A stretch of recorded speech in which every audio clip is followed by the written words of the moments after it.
राधे राधे। राधा रानी की कृपा आप सब पर बनी रहे। जय माता दी। आज हम दुर्गा सप्तशती के 2 अध्याय सुनेंगे, 9वां और 10वां अध्याय। तो हम 9वां अध्याय शुरू करते हैं। ध्यान में अर्धनारीश्वर के श्री विग्रह की निरंतर शरण लेता हूँ। उनका वर्ण बंदूक पुष्प और स्वर्ण के समान रक्तपीत मिश्रित है। वह अपनी भुजाओं में सुंदर अक्षमाला, पाश, अंकुश और वर मुद्रा धारण करता है। अर्धचंद्र उसका आभूषण है और वह तीनों नेत्रों से सुशोभित है। इस प्रकार ध्यान करके 9वें अध्याय का पाठ आरंभ करें।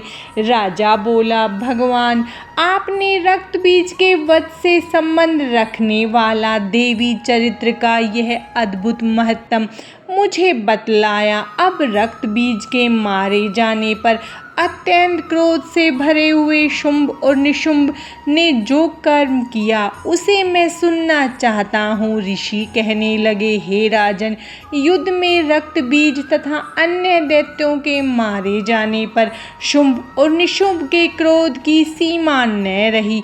अपनी विशाल सेना इस प्रकार मारी जाती देख निशुंभ क्रोध में आकर देवी की ओर दौड़ा। उसके साथ असुरों की प्रधान सेना थी। उसके आगे पीछे तथा दाएं बाएं बड़े बड़े असुर थे, जो क्रोध से होठ चबाते हुए देवी को मार डालने के लिए आए। शुंभ भी अपनी सेना के साथ मातृगणों से युद्ध करके चंडिका को मारने के लिए आ पहुंचा। तब देवी के साथ शुंभ और निशुंभ का घोर युद्ध छिड़ गया। वे दोनों दैत्य बादलों की भांति बाणों की वर्षा कर रहे थे। उन दोनों के चलाए हुए बाणों को चंडिका ने अपने बाणों के समूह से तुरंत काट डाला और शस्त्र समूह की वर्षा करके उन दोनों दैत्यों के अंगों को भी घायल कर दिया। निशुंभ ने तीखी तलवार और चमकती हुई ढाल लेकर देवी के पराक्रमी वाहन सिंह के सिर पर प्रहार किया। अपने वाहन को चोट पहुंचने पर देवी ने श्रुप नामक बाण से निशुंभ की बड़ी तलवार और उसकी ढाल को, जिसमें 8 चंद्रमा जड़े थे, काट डाली। ढाल और तलवार के कट जाने पर उस असुर ने शक्ति चलाई, किंतु सामने आने पर देवी ने चक्र से उसके भी 2 टुकड़े कर दिए। अब तो निशुंभ ने क्रोध से जलकर देवी को मारने के लिए शूल उठाया, किंतु देवी ने उसे भी मुक्के की मार से चूर चूर कर दिया। तब उसने गदा घुमाकर चंडी के ऊपर चलाई, परंतु वह भी देवी के त्रिशूल से कटकर भस्म हो गई। तब दैत्यराज को फरसा हाथ में लेकर आते देख देवी ने बाण समूह से घायल कर उसे धरती पर गिरा दिया। उस भयंकर पराक्रमी भाई निशुंभ के धराशायी हो जाने पर शुंभ को बड़ा क्रोध आया और अंबिका को मारने के लिए वह आगे बढ़ा। रथ पर बैठे बैठे ही भयंकर हथियारों से वह शोभित हो रहा था। अपनी बड़ी बड़ी 8 बलशाली भुजाओं से समूचे आकाश को ढककर उसे आते देख देवी ने शंख बजाया और धनुष का अत्यंत दुस्सह टंकार किया। साथ ही समस्त दैत्य सैनिकों का तेज नष्ट करने वाले अपने घंटे के शब्द से संपूर्ण दिशाओं को भर दिया। तदंतर सिंह ने भी बड़े बड़े हाथियों का महामद दूर करने वाली अपनी दहाड़ से आकाश, पृथ्वी और 10 दिशाओं को गुंजा दिया। फिर काली ने आकाश में उछलकर अपने दोनों हाथों से पृथ्वी पर आघात किया। उससे ऐसा भयंकर शब्द हुआ जिससे पहले के सभी शब्द शांत हो गए। तब शिवदूती ने दैत्यों के लिए अमंगलजनक अट्टहास किया। इन शब्दों से असुर थर्रा उठे और शुंभ को बड़ा क्रोध आया। उस समय देवी ने कहा, हे दुरात्मा, खड़ा रह, खड़ा रह। तब आकाश में खड़े हुए देवता देवी की जय जयकार करने लगे। शुंभ ने आगे बढ़कर आग बरसाती हुई भयानक शक्ति चलाई। अग्नि के पर्वत के समान आती हुई उस शक्ति को देवी ने भारी उल्का से दूर हटा दिया। उस समय शुंभ के सिंहनाद से तीनों लोग गूंज उठे। राजन, उसकी प्रतिध्वनि से बिजली गिरने के समान भयंकर शब्द हुआ, जिससे अन्य सब शब्दों को जीत लिया। शुंभ के चलाए हुए बाणों के देवी ने और देवी के चलाए हुए बाणों के शुंभ ने अपने भयंकर बाणों द्वारा सैकड़ों और हजारों टुकड़े कर दिए। तब क्रोध में भरी हुई चंडिका ने शुंभ को शूल से मारा। उसके आघात से मूर्छित हो वह पृथ्वी पर गिर पड़ा। इतने में ही निशुंभ चैतन्य होकर वहां पहुंचा और धनुष बाणों द्वारा देवी कालिका सिंह को घायल कर दिया।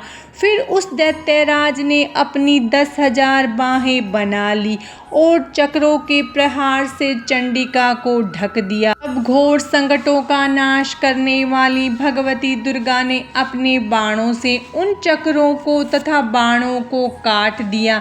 यह देख निशुंभ दैत्य सेना के साथ चंडिका का वध करने के लिए हाथ में गदा ले बड़े वेग से आया। उसके आते ही चंडी ने तीखी धार वाली तलवार से उसकी गदा को तुरंत काट डाला। तब दैत्य ने शूल हाथ में लिया। देवताओं को पीड़ा देने वाले निशुंभ को शूल हाथ में लिए आते देख चंडिका ने वेग से चलाए हुए अपने शूल से उसकी छाती छेद डाली।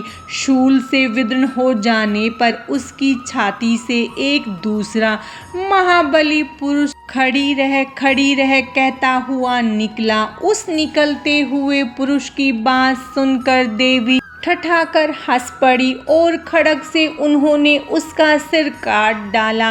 वह पृथ्वी पर गिर पड़ा। तब सिंह अपनी दाढ़ों से असुरों की गर्दन कुचल कर खाने लगा। उधर काली तथा शिवदूती ने भी बहुत से दैत्यों का भक्षण कर डाला। कौमारी की शक्ति से कितने ही दैत्य नष्ट हो गए। ब्राह्मणी के मंत्रपूत जल से निश्चेद होकर कितने ही दैत्य भाग खड़े हुए।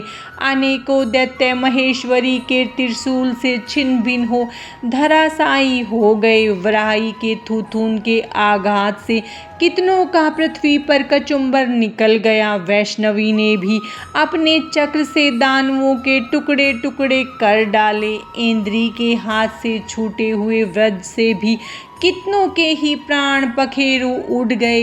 इस प्रकार कुछ असुर नष्ट हो गए, कुछ उस महायुद्ध से भाग गए तथा कितने ही काली शिवदूती तथा सिंह के ग्रास बन गए। निशुंभ वध नामक 9वां अध्याय पूरा हुआ। अब हम दुर्गा सप्तशती का 10वां अध्याय सुनेंगे। शुंभ वध ध्यान। मैं मस्तक पर अर्धचंद्र धारण करने वाली शिव शक्ति स्वरूपा भगवती कामेश्वरी का हृदय से चिंतन करती हूँ। वे तपाए हुए स्वर्ण के समान सुंदर, सूर्य, चंद्रमा और अग्नि ये ही 3 उनके नेत्र हैं तथा वे अपने मनोहर हाथों में धनुष, बाण, अंकुश, पाश और शूल धारण किए हुए हैं।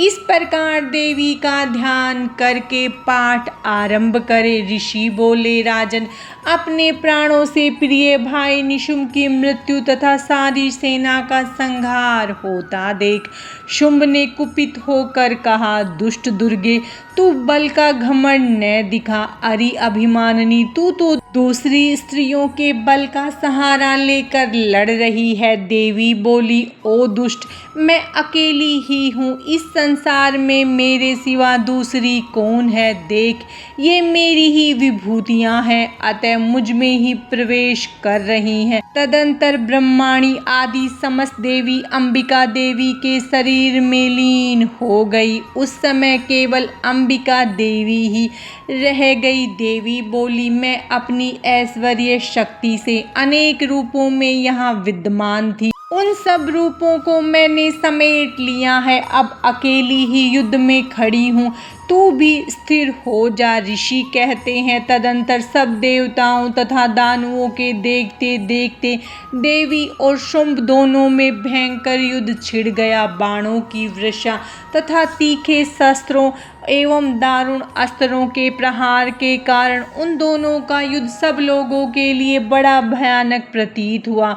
उस समय अंबिका देवी ने जो सैकड़ों दिव्य अस्त्र छोड़े, उन्हें दैत्यराज शुंभ ने निवारक अस्त्रों द्वारा काट डाला। इसी प्रकार शुंभ ने भी जो दिव्य अस्त्र चलाए, उन्हें परमेश्वरी ने भयंकर हुंकार शब्द के द्वारा खिलवाड़ में ही नष्ट कर डाला। तब उस असुर ने सैकड़ों बाणों से देवी को ढक दिया। यह देख क्रोध से भरी हुई उन देवी ने भी बाण मारकर उसका धनुष काट डाला। धनुष कट जाने पर फिर दैत्यराज ने शक्ति हाथ में उठा ली, किंतु देवी ने चक्र द्वारा उस शक्ति को भी काट दिया। तब दैत्यों के स्वामी शुंभ ने सो चंद्रमा जैसी चमकती हुई ढाल और तलवार हाथ में ले उस समय देवी पर धावा किया। चंडिका ने अपने धनुष छोड़े हुए तीखे बाणों द्वारा उसकी सूर्य के समान चमकती हुई ढाल और तलवार को तुरंत काट दिया। दैत्य के रथ के घोड़े और सारथी भी मार डाले। धनुष तो पहले ही कट चुका था, अब उसने अंबिका को मारने के लिए भयंकर मुग्दर हाथों में ले लिया। उसे आते देख देवी ने अपने तीक्ष्ण बाणों से उसका मुग्दर भी काट डाला। इस पर वह असुर मुख का तान कर बड़े वेग से देवी की ओर झपटा और देवी की छाती में मुक्का मारा। तब उन देवी ने भी उसकी छाती में एक चांटा जड़ दिया। देवी का थप्पड़ खाकर दैत्यराज शुंभ पृथ्वी पर गिर पड़ा, किंतु पुनः सहसा उसी प्रकार उठकर खड़ा हो गया। फिर वह उछला और देवी को ऊपर ले जाकर आकाश में खड़ा हो गया। तब चंडिका आकाश में भी बिना किसी आधार के ही शुंभ के साथ युद्ध करने लगी।